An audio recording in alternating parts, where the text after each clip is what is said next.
오늘 저는 눈물이 있는 곳에 승리를, 그런 제목으로 하나님의 말씀을 전하겠습니다. 사랑의 초대라고 하는 책에 소개된 내용들인데 잠시 한번 읽어보도록 하겠습니다.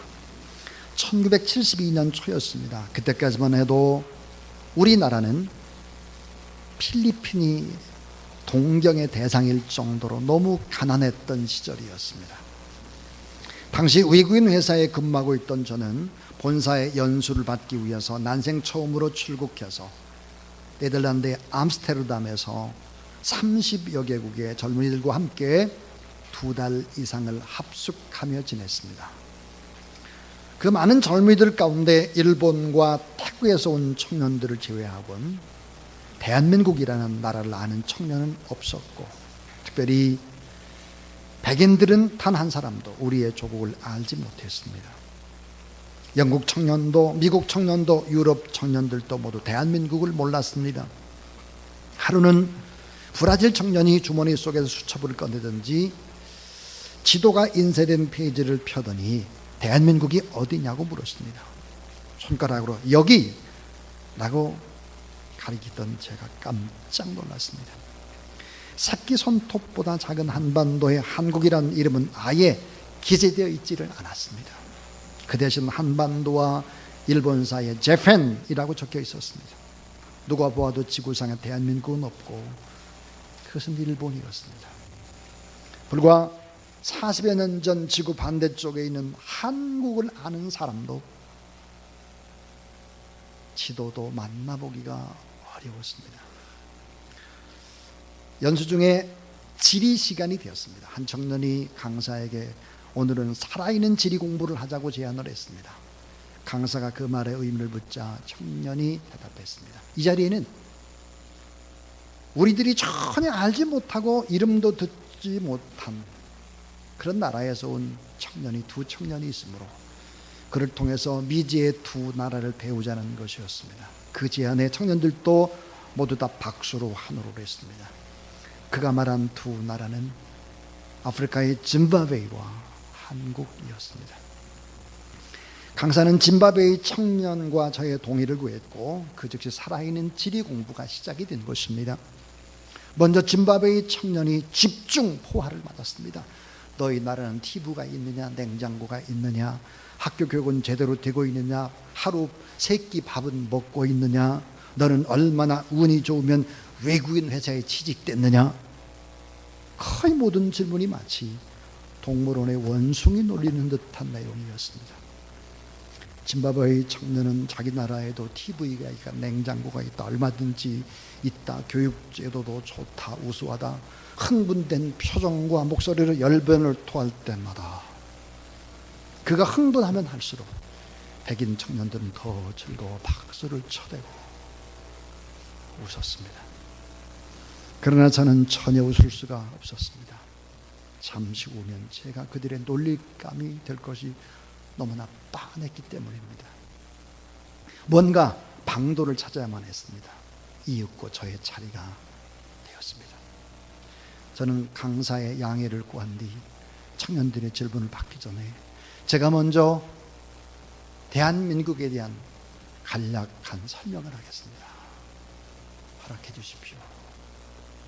허락을 받아서 저는 한국에 대해서 이렇게 설명을 했습니다. 한국은 5,000년의 길고 긴 역사를 갖고 있습니다. 유럽의 어느 나라 역사와도 이보다 더 길지는 못합니다.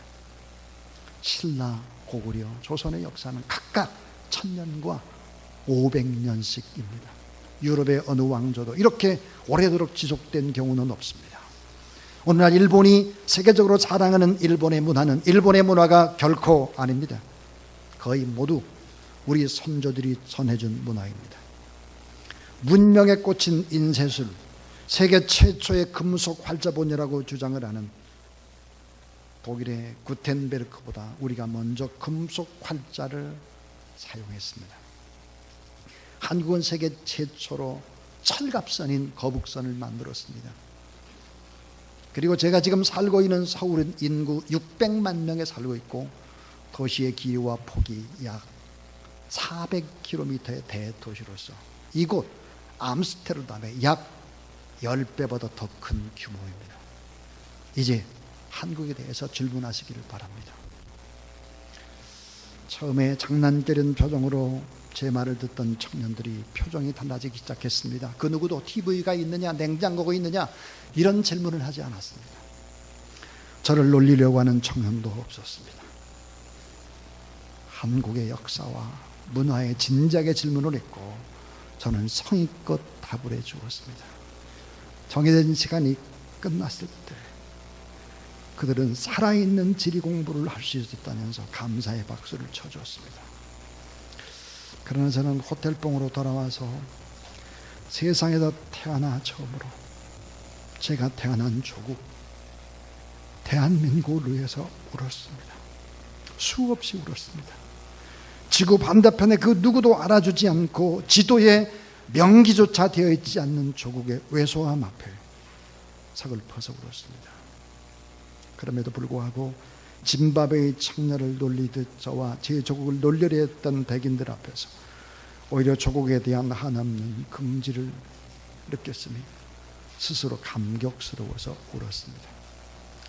지구 반대편 쪽에 미지의 세계에 지나지 않는 작고 힘없는 조국을 위해 내가 뭔가 보탬이 되어야 한다는 사명감으로 울어야 했습니다. 사랑하는 여러분, 오늘 하나님 앞에 예배드리는 우리 주사랑 가족 여러분, 얼마나 우리가 우리의 조국을 알고 있는가, 대한민국이 어떤 나라인지를 알고 있는지를 스스로 한번 돌아봤으면 좋겠습니다. 우리의 역사, 우리의 문화, 세계 속의 대한민국은 어떤 나라일까 하는 것이죠. 저는 여러 해 동안 외교부의 외교관들이 성경을 공부할 때라든지 설교할 때든지 불려가서 설교를 담당하고 또 강의를 하기도 했습니다. 여름에 외교부에 있는 분들이 모여서 가족들과 함께 수련회를 합니다.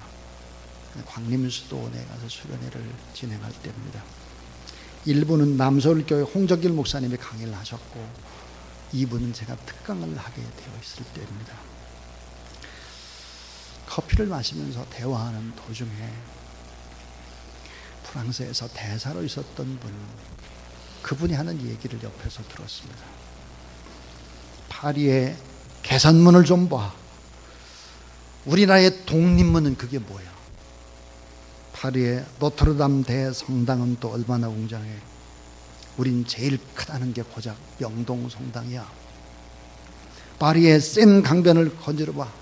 낭만적이고 시가 줄줄 나오잖아. 우리의 한강은 도무지 볼 것이 없어. 파리의 문화와 전통 그리고 낭만과 못에 관한 이야기를 하고 있었습니다. 제가 조심스럽게 이런 말을 했습니다.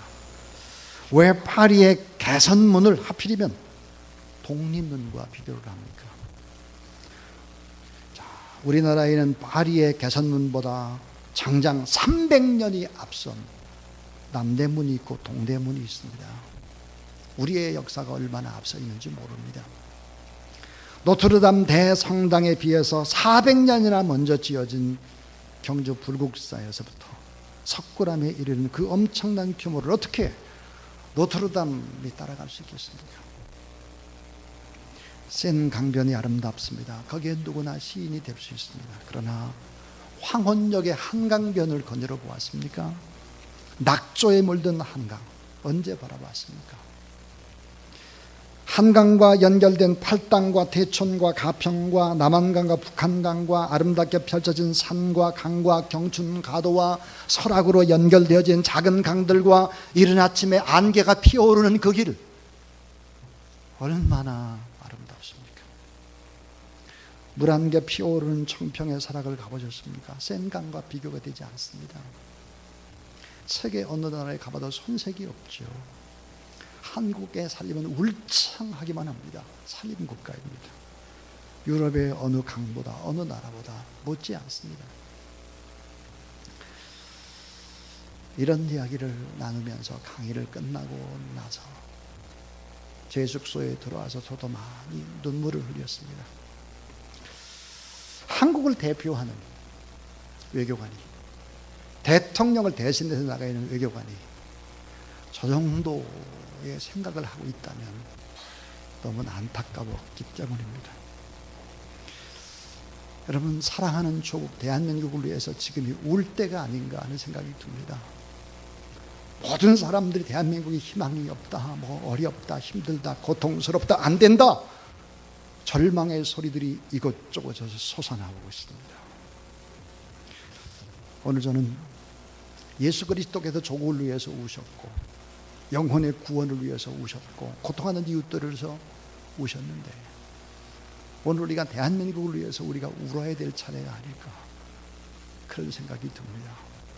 그래서 세 가지 얘기를 하려고 합니다. 첫 번째는 대한민국은 어떤 나라입니까 하는 겁니다.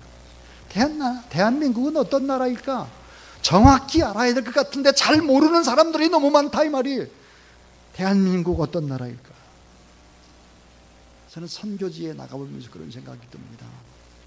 참 대한민국은 희망을 주는 나라, 열국을 위해서 복음과 평화와 사랑을 선물하는 힘 있는 나라라고 생각을 했습니다. 네 가지 때문입니다. 그 네 가지. 그 한 가지가 뭘까?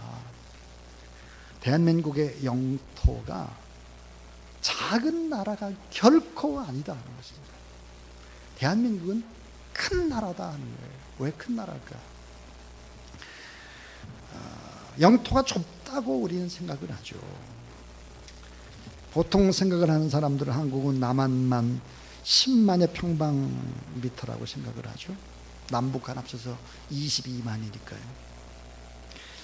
사실상 이 한국은 몽골보다 훨씬 적습니다. 그러나 저도 여러 번 몽골을 가봤는데 몽골에는요 바다가 없습니다. 바다가 없고요. 중남미 볼리비아가 우리나라보다 훨씬 큽니다. 그러나 바다가 없죠.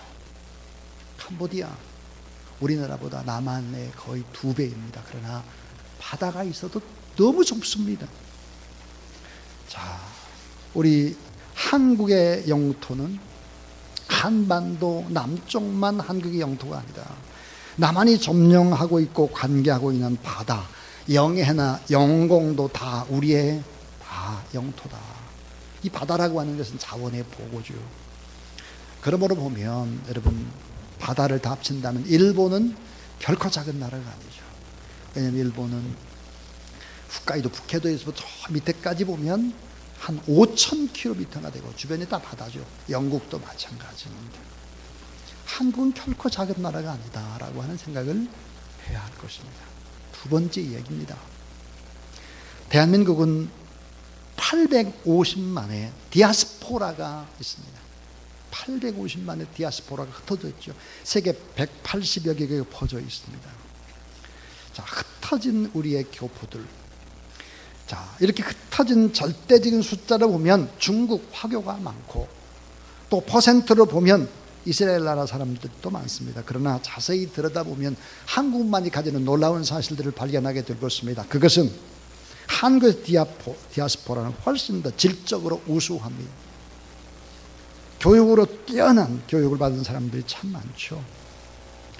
자, 더 중요한 사실은 세계 180여 개국이 흩어져 있지만 사실상 세계를 움직이는 세대 강국, 4대 강국의 핵심적인 나라에 포진되어 있다는 것이죠. 미국에 우리 교포들이 300만 명이 넘죠. 중국, 일본, 러시아, 이 구소련 지역들을 가보게 되면, 제가 중앙아시아에 가서 설교를 할 때 제 설교를 통역하는 사람들은 다 미리 가 있었던 고려인들입니다. 자, 핵심적인 강국에 집중적으로 들어가 있다 하는 거죠. 한국이 큰 나라임을 반증하는 것입니다. 또 하나, 세 번째는 아주 중요한 것인데, 이민교회가 전 세계에 흩어져 있다라고 하는 것입니다. 자, 대한민국의 영적인 지경도 결코 좁지 않다라고 하는 것이죠. 우리 민족은 어디 가든지 교회를 세웁니다. 사실 북한의 개선공단에도 교회가 있었지 않습니까? 이라크에도 일어나도 아프가니스탄에도 사우디에도 사실은 아주 작은 한 5만 6만 명밖에 되지 않는 팔라우라고 하는 작은 나라에도 한국 교회가 있습니다. 자마이카에도 작은 카리브해에도 곳곳에 우리의 교포들이 교회를 세우고 있죠. 이것은 우리의 영적인 토지가 넓고 광대하다라고 하는 것을 말씀하고 있습니다. 또 하나입니다. 이건 너무 중요한 거예요. 네 번째는 사실은 어때요? 중국이 잘할 수 없고 일본이 잘할 수 없고 우리만이 정말 잘할 수 있는 것입니다. 그게 뭘까요? 세계에 파송한 선교사의 수가 32,000명입니다. 32,000명. 저는 종종 선교지에 나가서 이런 생각을 하게 됩니다. 한류 열풍을 누가 일으키냐? 선교사들이지. 사랑과 정의와 평화를 위해서 섬김의 땀을 흘리는 사람들. 자, 현지인 사역자들, 예를 들어 캄보디아 현지인 사역자들이 잘 말을 안 들어요. 그럴 때 선교사님들이 한마디 하면 말을 잘 듣는다고 해요. 무슨 말일까요? 야, 한국 보내줄게. 그래. 한국. 자, 32,000명의 세계 선교사. 저는 하나님 앞에 기도하면서 그런 깨달음을 얻었습니다. 이 32,000이라는 숫자가 어찌 세계로만 나갔겠나. 북한에서 중국과 제3국을 거쳐서 우리나라에 들어온 우리의 사람들, 이탈 주민들, 세터민들의 수가 32,000명이라고 합니다. 전 정말 이 32,000명들이 남북의 통일을 위해서 하나님이 미리 보내준 통일을 위한 선교사들이라고 저는 생각을 하고 잘 섬겨보려고 합니다. 사랑하는 여러분, 이렇게 생각을 한다면 한국은 그렇게 작은 나라라고 볼 수가 없습니다. 특별히 한국의 우리 선교사님들, 한국의 어르신들, 이런 분들은 어떤 분들이었을까요? 고난의 시대를 겪은 분들이죠. 가난도, 독재 시절의 고통도, 빈부의 격차도, 상대적인 박탈감도, 양반, 상놈의 문화적인 격차도, 민주화를 위한 아픔도, 남북의 팽팽한 긴장도 다 겪었습니다. 겪어야 될 것을 다 겪었죠. 거기다가 봄, 여름, 가을, 겨울 4계절이 다 있습니다. 그래서 우리 한국의 선교사님들이 정말 잘하는 것 같아요. 대한민국은 반도의 국가로서 해양 문화, 일본과 대륙의 문화, 중국의 문화, 농경 문화, 목촉과 기마 문화까지 적절히 조화를 이룬 글로벌 시대에 적합한 민족이다. 그런 생각을 할 수밖에 없습니다. 그런데 이런 이 나라의 민족 가운데 자꾸만 아픔과 고통이 찾아옵니다. 그게 뭘까요? 그것은 기도하지 않는 겁니다.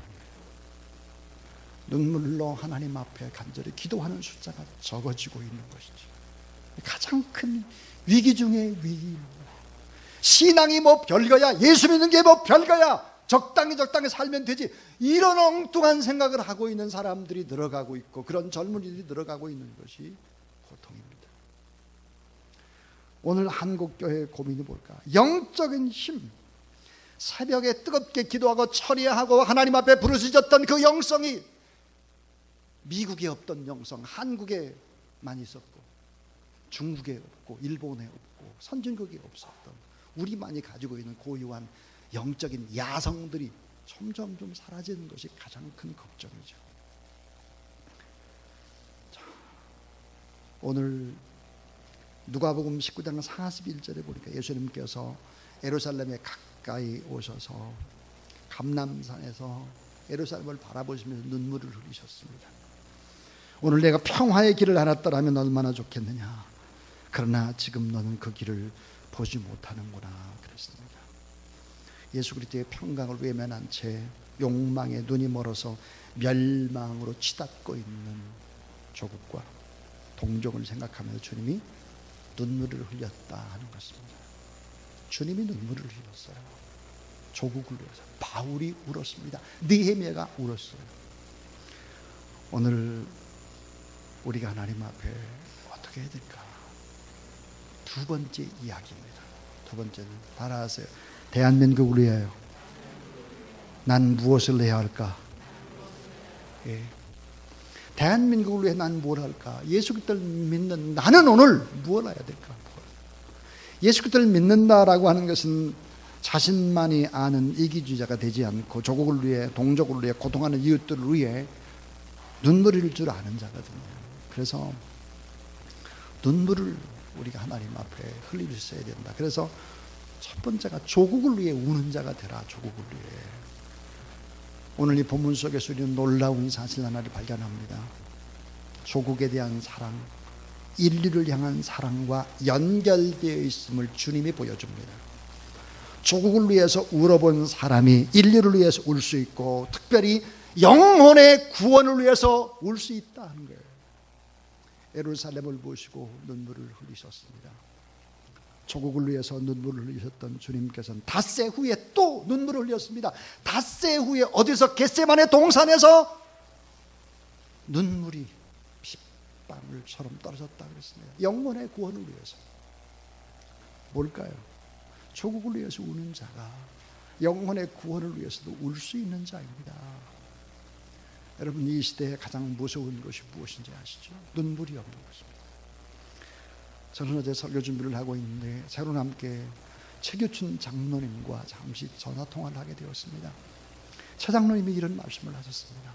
목사님, 제가 한 주간 동안 참 많이 기도를 했습니다. 금식도 하고 또 양평에 있는 또 기도원에 가서 말씀을 받고 기도하는데 참 지난 7년이라는 시간 동안 돌아보면 제 가슴을 치면서 펑펑 울었습니다. 교회를 자기의 뜻대로 뭔가를 해보려고 하는 자기의 열정이 잘못됐다는 것과 목회자와 각을 세우고 이렇게 했던 것과 이게 전부 다 나의 잘못이었습니다. 전하는 도중에도 눈물 섞인 언어로 저와 대화를 나눴습니다. 그래서 이제 친구 장로님이기 때문에 제가 그랬습니다. 잘못된 부분들을 제가 이야기할 때 맞습니다. 저의 잘못입니다. 저의 부족함입니다. 이제 정말 교회를 위해서 내가 순수하게 주의 복음을 위해 내가 살겠습니다 라고 눈물을 흘리는 장로님 보고 가슴이 참 뜨거워졌습니다. 자, 여러분, 조국을 위해 우는 자가 두 번째는 따라하세요. 영혼 구원을 위해 울 수 있다. 죄와 사망의 구렁텅이에서 온 인류를 구원해 나가시기 위해서 친히 십자가의 제물 되시기 위해서 주님은 눈물의 기도를 겟세마네 동산에서 드렸던 거죠. 조국을 위해서 울어보지 못하는 자가 어떻게, 조국을 위해서 희생해 본 적이 없는 자가 어떻게 세계와 인류를 위해서 울 수 있겠습니까? 조국과 교회를 위해서 운다는 것은 세계를 사랑하는 출발이 되는 것이죠. 그것은 결국 이 땅에서 살아갈 우리 자신의 평화를 위한 가장 아름다운 헌신이 뭘까요? 영혼의 구원을 위해서 눈물을 흘릴 줄 아는 것입니다. 또 하나 예수님이 간곡하게 부탁한 것이 또 하나 있죠. 오늘 제가 여러분에게 핵심으로 얘기하고 싶은 것입니다. 따라하세요. 당신과 당신 자녀를 위하여 울라. 당신과 당신 자녀를 위해서 울어라 하는 거예요. 예수님이 십자가를 지고 골고다 길로 올라가실 때 예수님의 뒤를 따르던 많은 여인들이 있었습니다. 그들이 펑펑 울고 있었죠. 그때 예수님께서 이렇게 말씀을 하셨습니다. 여러분 따라해 주세요. 예루살렘의 딸들아, 나를 위해 울지 말고 너와 네 자녀를 위해 울라. 예루살렘의 딸들아, 나를 위해 울지 말아라. 왜 너희가 나를 위해 우느냐? 너를 위해서 울고 네 자녀를 위해서 울어야지. 예수님이 그렇게 말씀을 하셨습니다. 자, 꼭 기억하십시오. 우리가 하나님 앞에서 우리의 가족은 어떨까? 나의 아들과 나의 딸들이 지금 어떤가? 영적 상대가 어떤가? 이대로 가면 정말 행복하겠나? 우리 생각하면서 하나님 앞에 나와 나의 자녀를 위해서 우는 자가 되라, 이렇게 말씀을 했습니다. 단 한 번만이라도 그 옛날 우리 조상들이 기상을 떨치던 만주를 잃고 간도를 잃고 백두산 반쪽을 잃고 그나마 한반도마저 두 동강 난 조국을 위해서 우리가 하나님 앞에 눈물로 기도하고 또 간절히 기도해야 되지 않겠나? 내 몸을 금덩이처럼 생각하고 내가 좀 피곤하고 뭐 지치고 이렇다고 하면서 말만 크리스찬이라고 하면서 하나님 앞에 기도하지 못하는 사람들, 그렇게 돼서는 무늬만 크리스찬이다 하는 거예요. 휴전선 이북에서 우리와 같은 동포들이 압제에 시달리고 기아로 죽어가고 있습니다. 28%의 어린이 영양실조, 4%는 지금 위급 상황이죠. 그럼에도 불구하고 핵을 미끼로 기사회생의 실마리를 잡으려고 안간 힘을 다 쓰는 저 북한 땅을 위해서 우리가 눈물 흘려야 되지 않겠습니까? 특별히 우리 남한의 젊은이 가운데 45.5%가 조국의 전쟁이 터져도 입대하지 않겠다고 응답하는 이 서글픈 조국을 위해 단 한 번도 우리가 울어야 되지 않겠나 하는 것입니다. 사회 전반에 걸쳐져 있는 정직과 투명성보다는 거짓과 불의가 횡행하는 조국을 바라보며 우리가 하나님 앞에 간절히 기도해야 되겠다 하는 것입니다. 이제 저는 설교를 갈무리를 하려고 합니다. 마지막 세 번째 이야기를 합니다. 따라하세요. 하나님을 믿는 나라는 천천만만의 복을 받습니다. 자, 하나님을 믿는 나라는 천천만만이 복을 받을 뿐만 아니라 하나님을 믿는 나라가 반드시 승리한다는 거예요. 반드시. 눈물이 있는 곳에 승리가 있다라고 하는 거예요. 이걸 꼭 기억해야 합니다. 하나님을 믿는 나라는 천천만만이 복을 받고 하나님을 믿는 나라가 결국은 승리한다고 하는 것이 성경입니다. 로마서 8장은 정말 귀한 하나님의 말씀이 있는데 악한 세력들이 이렇게 공격을 한다는 거예요. 우리가 하나님을 믿고 바르게 살려고 할 때 대적자가 있대요. 대적자. 막는 세력이 있는데 또 하나 송사자가 있습니다. 죄를 날카롭게 고발하는 송사자가 있다. 또 하나는 정죄자가 있대요.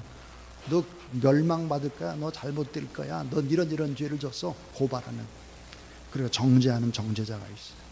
그리고 우리를 그리스도의 사랑에서 끊어버리려고 하는 공격자가 있다고 로마서 8장은 얘기합니다. 대적자, 송사자, 정죄자, 공격자가 있다. 그런데 승리할 수 있다는 거예요. 그 승리할 수 있는 이유가 뭐겠느냐? 하나님을 믿으면 승리한다는 게 틀림없이 믿으시기 바랍니다. 하나님을 믿어야 승리해요. 하나님 믿지 않으면 소망이 없어요. 그럼 어떻게 승리하겠느냐? 승리할 수 있는 이유, 모든 것을 주시는 하나님의 사랑 때문에 승리한다. 따라하세요. 모든 것 주시는 하나님의 사랑 때문에 승리합니다. 자, 로마서 8장 32절입니다. 하나님을 사랑하는 그 사랑 때문에 결국은 이기게 될 것이다. 또 하나, 예수 그리스도의 죽으심과 부활하심의 능력이, 죽으심과 부활의 능력이 하나님의 자녀들에게도 그런 능력이 임하기 때문에 이길 수 있다는 거예요. 또 하나, 오늘 또 중보 기도하고 계시는 예수님 때문에 우리가 이길 수 있다는 사실을 믿으시기를 바랍니다. 오늘 또 살아계시고 우리를 위해서 중보 기도한다 그래요. 그래서 성경은 뭐라고 못을 박느냐? 모든 일에 넉넉히 다 이긴다. 그래서 로마서 8장 31절에 보니까 넉넉히 이긴다라는 뜻이 뭘까? 헬라어의 원문에 보면 월등하게 이기고 크게 이기고 충분히 이기고 결정적으로 이기고 완전히 이기고 압도적으로 이긴다, 이런 뜻이에요. 하나님을 사랑하고 예수 그리스도를 나의 구주라고 고백하고 성령 하나님의 보혜사가 된 사람들, 자, 환난에서도 이기고 곤고와 핍박과 기근과 적신과 위험과 칼, 이런 데 다 이긴다는 거예요. 그러면서 구체적으로 이런 확증을 주고 있습니다. 사망과 생명의 유혹도 이기고 천사들도 이기고 권세자들도 이기고 현재일 장래일도 다 이기고 어떤 능력 앞에서도 이기고 높음이나 깊음도 이기고 다른 어떤 피조물 다 이길 수 있대요. 하나님을 믿으면 다 이겨요. 이 확신을 우리가 가져야 돼요. 이 확신을 가지고 주의 복음을 증거하고 주의 복음을 증거하는 일에 온 힘을 기울이는 저와 여러분, 우리가 파송한 선교사님들이 중국에서 사역을 못하고 돌아오고 있습니다. 그런데 여러분, 우리 교회가 힘쓰는 중국의 5개 성에서는 계속되고 있습니다. 사역들이 계속.